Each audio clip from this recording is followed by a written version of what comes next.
In China, there's two kinds of Catholic. The first type lies behind this red curtain, drawn back by an old man, Paul Dong, who calls himself a priest. His altar, 4 hours from Beijing, is hidden from prying eyes.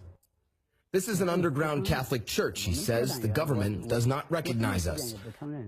But on a Sunday afternoon, hundreds of faithful show up anyway, an illegal mass in a dingy backyard. Back in Beijing, the second type is a more familiar scene, a towering cathedral and a man of the cloth. I believe I am a Roman Catholic young priest.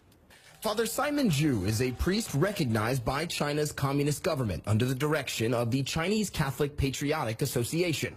Any Catholicism practiced outside of the association isn't legal.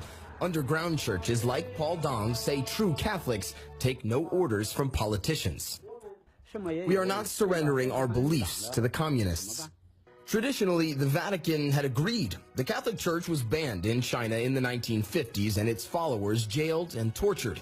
The government began to allow limited Catholic worship again in the late 70s, restricted to officially sanctioned churches whose allegiance is to the Communist Party above all else. The atheist government even approves Chinese bishops, the biggest current sticking point between the Vatican and Beijing. But Pope Francis, the transformative Catholic leader, has signaled that might be changing. China.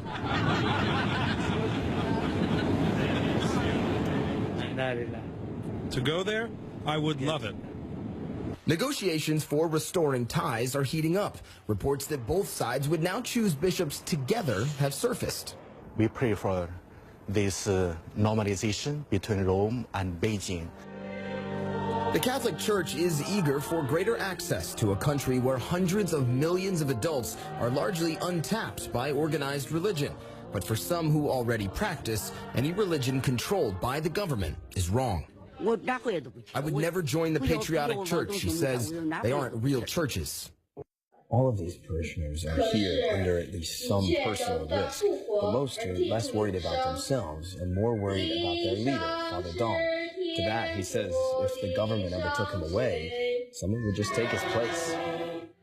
To Dong, any deal means the Vatican would be caving to Beijing.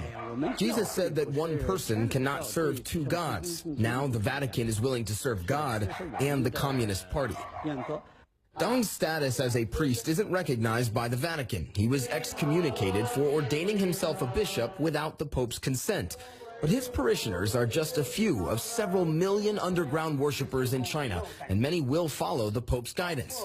So whether those people will ever pray with fellow believers out in the open is up to the Catholics and the communists.